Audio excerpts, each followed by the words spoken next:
നമസ്കാരം, ഞാൻ ഉന്മേഷ് ശിവരാമൻ. വാർത്താസന്ധ്യയിലേക്ക് വിശദമായി. നിയമസഭാ തിരഞ്ഞെടുപ്പ് ചൂടിലേക്ക് കേരളം.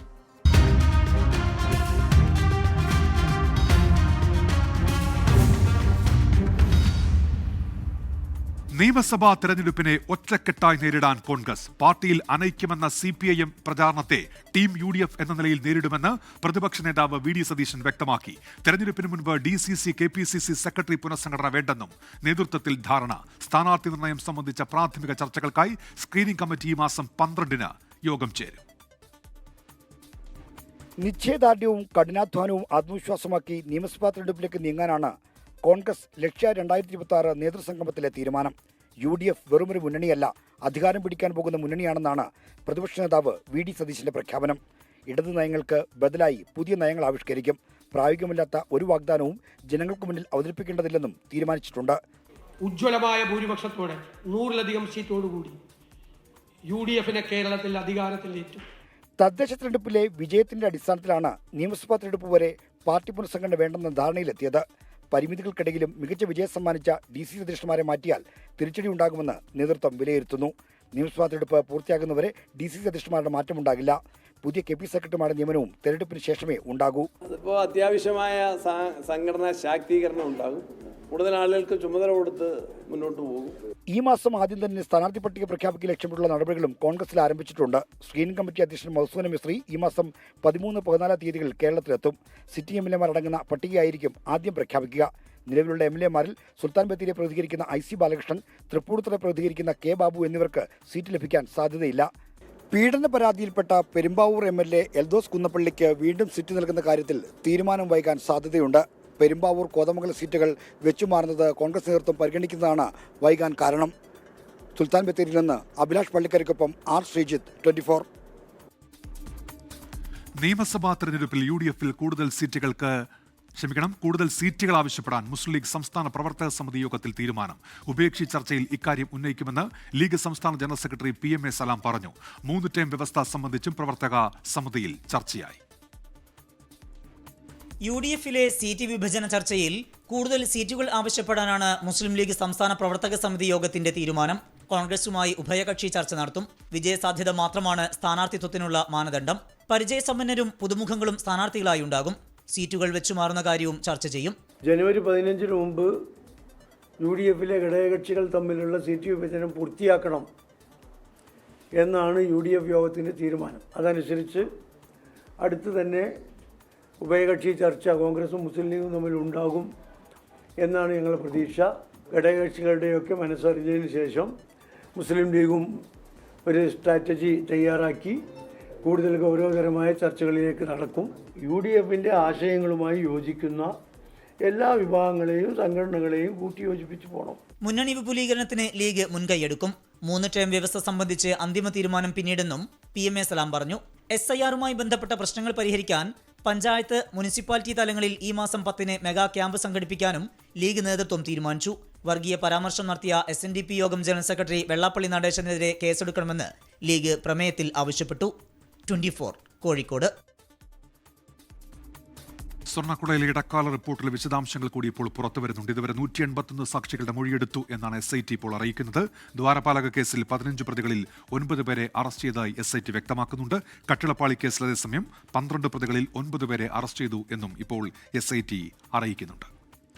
തിരുവനന്തപുരം നേമത്ത് മത്സരിക്കാൻ ഇല്ലെന്നോ ഉണ്ടെന്നോ സ്വന്തമായി പ്രഖ്യാപിക്കാൻ തനിക്ക് അവകാശമില്ലെന്ന് മന്ത്രി V. ശിവൻകുട്ടി. നേമത്ത് LDF-ന് ശക്തനായ സ്ഥാനാർത്ഥി ഉണ്ടാകും. മണ്ഡലം LDF നിലനിർത്തും. നേമത്തെ സ്ഥാനാർത്ഥിയെ പാർട്ടിയാണ് തീരുമാനിക്കുകയെന്നും മന്ത്രി തൃശൂരിൽ പറഞ്ഞു.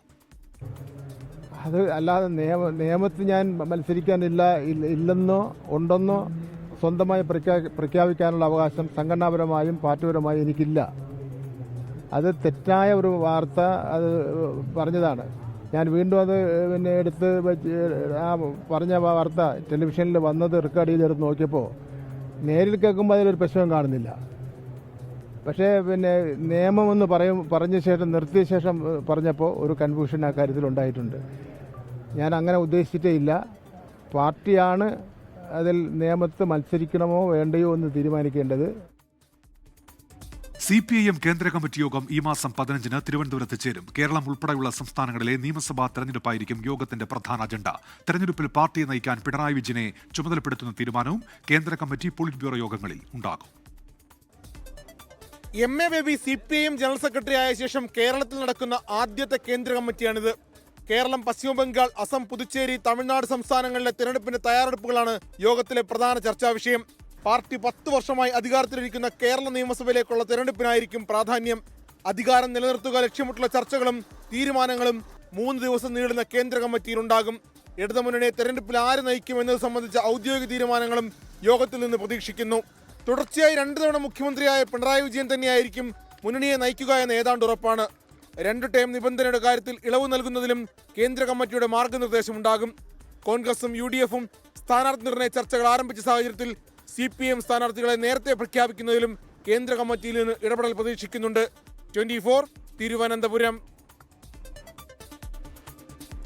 പുനർജനി പദ്ധതിയിൽ കൂടുതൽ പേർക്ക് കുരുക്കായി വിജിലൻസ് റിപ്പോർട്ട്. പ്രതിപക്ഷ നേതാവ് VD സതീഷിന് പുറമെ മണപ്പാട്ട് ഫൗണ്ടേഷനും CEOയ്ക്കെതിരെയും CBI അന്വേഷണം വേണമെന്നാണ് വിജിലൻസ് ശുപാർശ.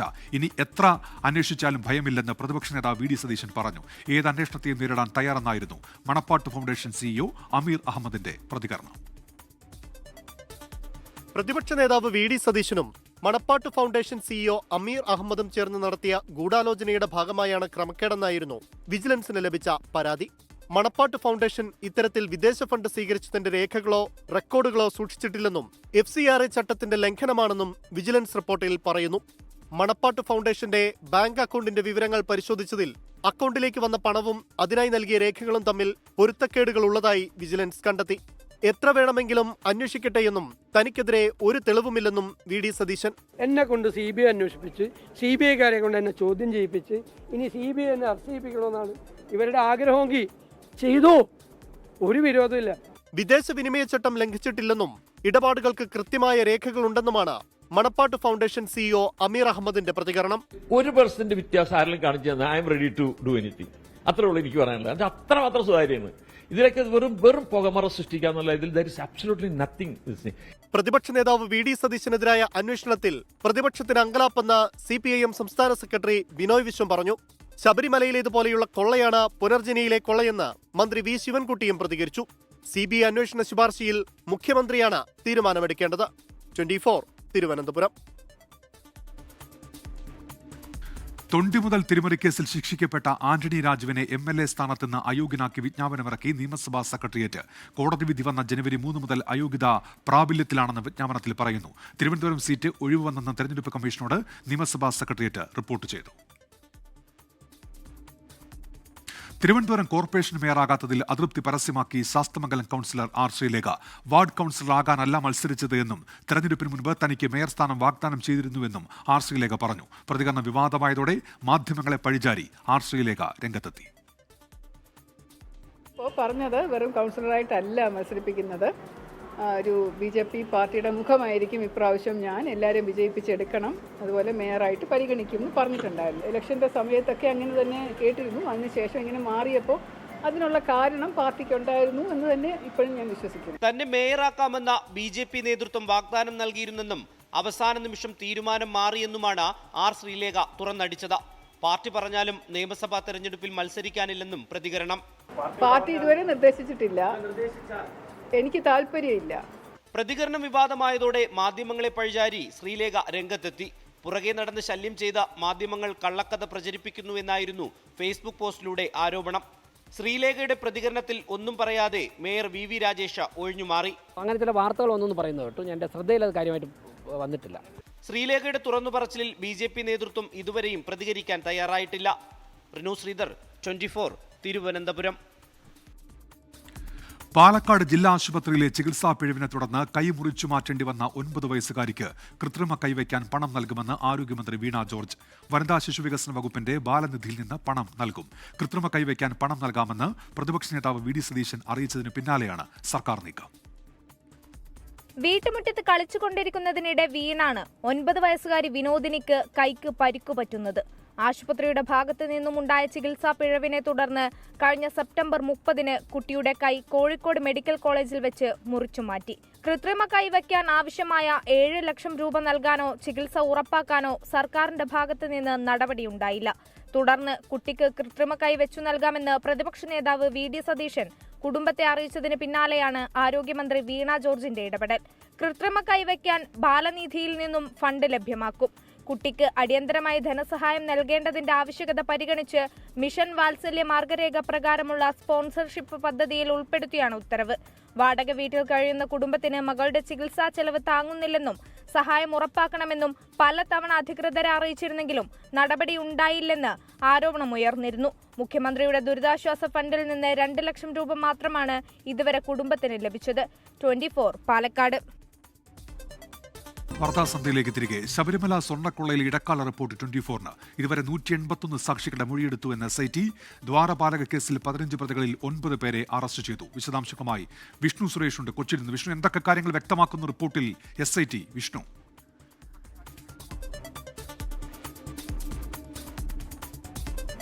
ഈ കേസുമായി ബന്ധപ്പെട്ട് ശബരിമല സ്വർണ്ണക്കൊള്ളയുമായി ബന്ധപ്പെട്ട് 10ാമത്തെ ഇടക്കാല ഉത്തരവാണ് ഹൈക്കോടതി ഇപ്പോൾ പുറപ്പെടുവിച്ചിരിക്കുന്നത്. അതിൽ അന്വേഷണ സംഘത്തിന്റെ രീതി അത് മികച്ച രീതിയിൽ പ്രൊഫഷണൽ രീതിയിൽ തന്നെ മുന്നോട്ട് പോകുന്നു എന്ന പ്രധാനപ്പെട്ട പരാമർശമുണ്ട്. നമുക്കറിയാം, കഴിഞ്ഞ ദിവസങ്ങളിലൊക്കെ SITക്ക് സിംഗിൾ ബെഞ്ചിന്റെ ഭാഗത്ത് നിന്ന് അതിരൂക്ഷ വിമർശനം ഹൈക്കോടതിയിൽ ഉണ്ടായിരുന്നു. പക്ഷേ ഡിവിഷൻ ബെഞ്ച് ഈ SIT രൂപീകരിച്ച ഡിവിഷൻ ബെഞ്ച് പക്ഷേ അത്തരത്തിലുള്ള നിലപാടിലേക്ക് പോകുന്നില്ല. കൃത്യമായ രീതിയിൽ ശാസ്ത്രീയമായ രീതിയിൽ എല്ലാ മേഖലകളും പരിശോധിച്ചാണ് SIT മുന്നോട്ട് പോകുന്നത്.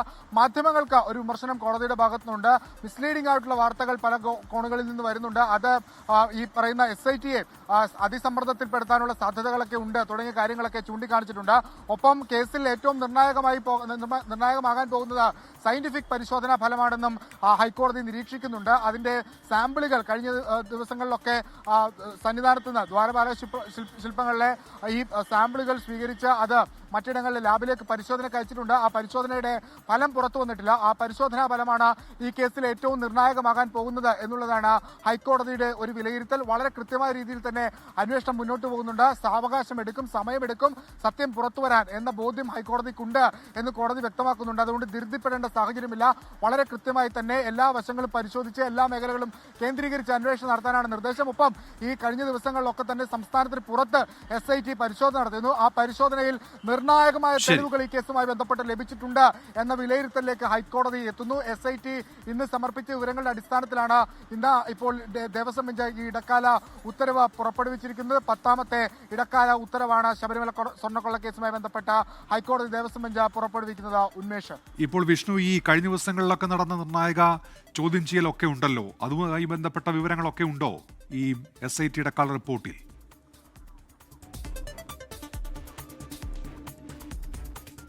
ഉന്മേഷ്, SITയുടെ ഇടക്കാല റിപ്പോർട്ട് അത് സീൽഡ് കവറിലാണ്. അത് മറ്റാർക്കും ലഭ്യമല്ല. ആ സീൽഡ് കവറിലെ ഇടക്കാല റിപ്പോർട്ട് പരിശോധിച്ച ശേഷം കോടതി സ്വീകരിച്ചിട്ടുള്ള നിലപാടുകളാണ് ഓർഡറായി പുറത്തു വന്നിരിക്കുന്നത്. അതിൽ പ്രധാനമായും പറയുന്നത് ഒന്ന്, SITയുടെ അന്വേഷണം മികച്ച രീതിയിൽ പോകുന്നുണ്ട്. അത് വളരെ പ്രൊഫഷണൽ രീതിയിൽ പോകുന്നു. അത്തരത്തിൽ എല്ലാ മേഖലകളും പരിശോധിച്ചുകൊണ്ടാണ് അന്വേഷണം പോകുന്നത്.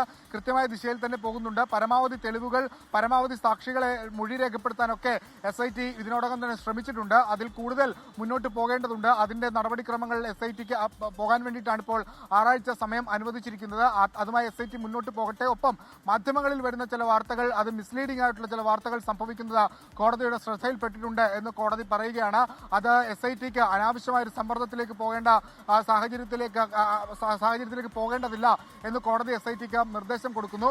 ഒപ്പം ഈ ചെന്നൈയിലടക്കം നടത്തിയ പരിശോധനയെക്കുറിച്ചുള്ള പരാമർശവും ഈ ഉത്തരവിലുണ്ട്. ചെന്നൈയിൽ നടത്തിയ പരിശോധനയിൽ ഔട്ട്സൈഡ് കേരള എന്നാണ് പറയുന്നത്. ഔട്ട്സൈഡ് കേരള നടത്തിയ പരിശോധനയിൽ പരമാവധി തെളിവുകൾ ഈ കേസുമായി ബന്ധപ്പെട്ട് പരമാവധി തെളിവുകൾ സമാഹരിക്കാൻ അന്വേഷണ സംഘത്തിനായിട്ടുണ്ട്. അത് ഈ കേസിൽ ഏറ്റവും നിർണായകമായ ഒന്നായി മാറും. ഒപ്പം കോടതി പ്രതീക്ഷ വെക്കുന്നത്, അല്ലെങ്കിൽ അന്വേഷണ സംഘം പ്രതീക്ഷ വെക്കുന്നത് ഈ ശാസ്ത്രീയ പരിശോധനാ ഫലത്തിലാണെന്ന് വളരെ കൃത്യമായി ഈ ഓർഡറിൽ പറയുന്നുണ്ട്. അതിന്റെ സാമ്പിളുകൾ ശേഖരിച്ച പരിശോധനാ ഫലത്തിന്റെ നടപടിക്രമങ്ങൾ ഇപ്പോൾ വിക്രം സാരാഭായിൽ നടന്നുകൊണ്ടിരിക്കുകയാണ്.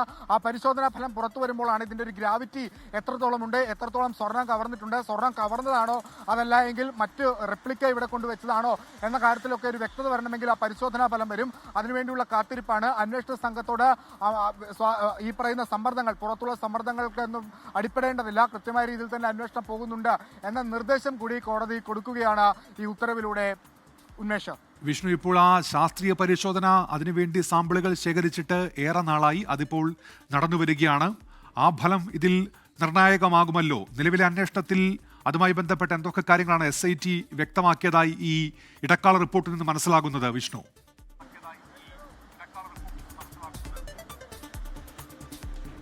ഉന്മേഷ്, SIT വളരെ ക്ലിയറായി പറയുന്നത് ഈ ശാസ്ത്രീയ പരിശോധനാ ഫലം ആണ് ഈ കേസിൽ ഏറ്റവും നിർണായകമായി ആകാൻ പോകുന്നത്.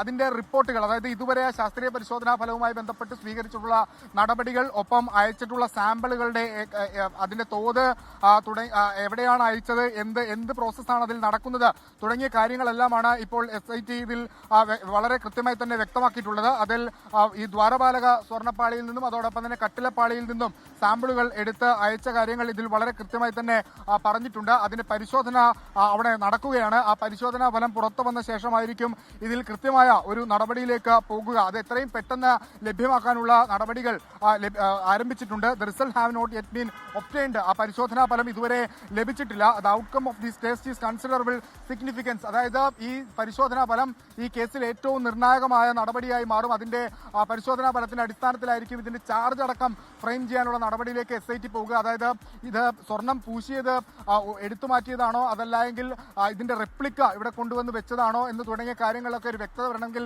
ഈ പരിശോധനാ ഫലം പുറത്തു വരേണ്ടിയിരിക്കുന്നു എന്നാണ് കോടതി വ്യക്തമാക്കുന്നത്. ഒപ്പം നേരത്തെ ഞാൻ സൂചിപ്പിച്ചതുപോലെ ഏറ്റവും പ്രധാനപ്പെട്ട കാര്യം, അന്വേഷണ സംഘവുമായി ബന്ധപ്പെട്ട് പുറത്ത് പ്രത്യേകിച്ച് പ്രതിപക്ഷമടക്കം അതിന്റെ വിശ്വാസ്യതയെ ചോദ്യം ചെയ്തിരുന്നു. സിംഗിൾ ബെഞ്ചിന്റെ നിരീക്ഷണങ്ങളുടെ അടിസ്ഥാനത്തിലാണ് അന്വേഷണ സംഘത്തെ സംശയനിഴലിൽ നിർത്താൻ പ്രതിപക്ഷം തയ്യാറായത്. പക്ഷേ ദേവസ്വം ബെഞ്ച് അത്തരത്തിൽ അന്വേഷണ സംഘത്തെ സംശയനിഴലിൽ നിർത്തുന്നില്ല. വളരെ പ്രൊഫഷണലായ രീതിയിൽ തന്നെ അന്വേഷണം പോകുന്നു എന്നാണ് ദേവസ്വം ബെഞ്ചിന്റെ ഈ ഉത്തരവ് റിപ്പോർട്ട് വായിച്ച ശേഷമുള്ള നിരീക്ഷണം. അതോടൊപ്പം തന്നെ no stone unturned, leaving no stone unturned എന്ന് വളരെ കൃത്യമായ ഒരു പരാമർശം കോടതിയുടെ ഭാഗത്തുണ്ട്. അതായത് എല്ലാ മേഖലകളും കേന്ദ്രീകരിച്ച്, ഒരു മേഖല പോലും വിട്ടുകളയാതെ എല്ലാ മേഖലകളും കേന്ദ്രീകരിച്ചാണ് നിലവിൽ അന്വേഷണം മുന്നോട്ട് പോകുന്നത്. അത് SIT സംബന്ധിച്ചിടത്തോളം വലിയ കരുത്ത് പകരുന്ന ഒരു നിരീക്ഷണം കൂടിയാണ്. കാരണം പുറത്തു നിന്ന് അതിസമ്മർദ്ദം അവരുടെ മേളിലേക്ക് വരുന്ന സാഹചര്യം നമ്മൾ കണ്ടതാണ്. പക്ഷേ നിലവിൽ കോടതി പറയുന്നത് അതൊന്നും നിങ്ങൾ കാര്യമാക്കേണ്ടതില്ല, നിങ്ങളുടെ അന്വേഷണം ശരിയായ ദിശയിലാണെന്ന്. സ്വാഭാവികമായും കൂടുതൽ അറസ്റ്റുകളിലേക്കൊക്കെ പോകാനുള്ള സാധ്യതയാണ് നിലവിലുള്ളത്. ഈ സ്വർണ്ണപ്പാളി കേസുമായി ബന്ധപ്പെട്ട്, അതായത് ദ്വാരപാലക കേസുമായി ബന്ധപ്പെട്ട് 15 പ്രതികൾ, അതിൽ 9 പേരുടെ അറസ്റ്റ് രേഖപ്പെടുത്തിയ കാര്യം വ്യക്തമാക്കുന്നു. കട്ടിളപ്പാളി കേസിൽ 12 പ്രതികൾ, അതിൽ 9 പേരുടെ അറസ്റ്റ് രേഖപ്പെടുത്തിയ കാര്യം വ്യക്തമാക്കിയിട്ടുണ്ട്. 181 സാക്ഷികളെ മൊഴിയാണ് ഈ സ്വർണ്ണപ്പാളി കേസുമായി ബന്ധപ്പെട്ട് SIT ഇതുവരെ എടുത്തിട്ടുള്ളത് എന്നുള്ള വളരെ കൃത്യമായ കോൺക്രീറ്റായ വിവരം കൂടി ഹൈക്കോടതിയിൽ നൽകിയിട്ടുണ്ട്. എന്തായാലും കേസിൽ കൂടുതൽ അറസ്റ്റുകൾ ഉണ്ടാകും, അതിനുവേണ്ടിയിട്ടുള്ള നടപടിയിലേക്ക് SIT കടക്കുന്നു എന്നാണ് ഈ ഉത്തരവിൽ നിന്ന് നമുക്ക് മനസ്സിലാവുന്നത്.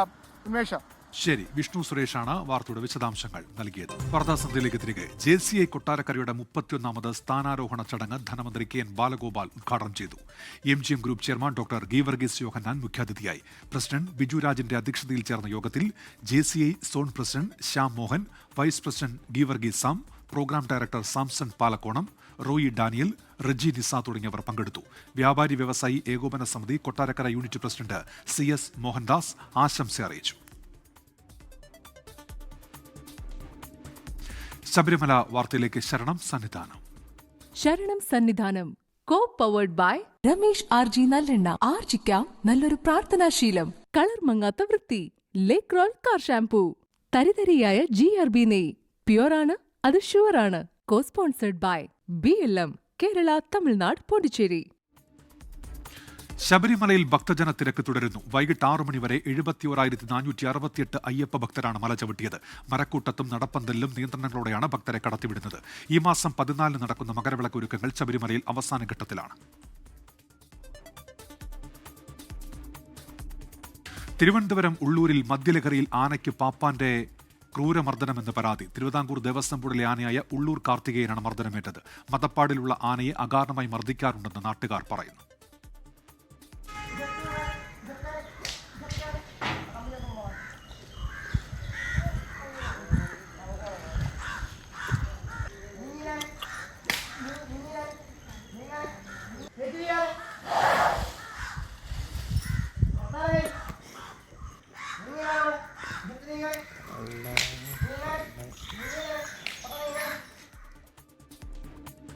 നോക്കാം ചില വാർത്തകൾ ചുരുക്കത്തിൽ.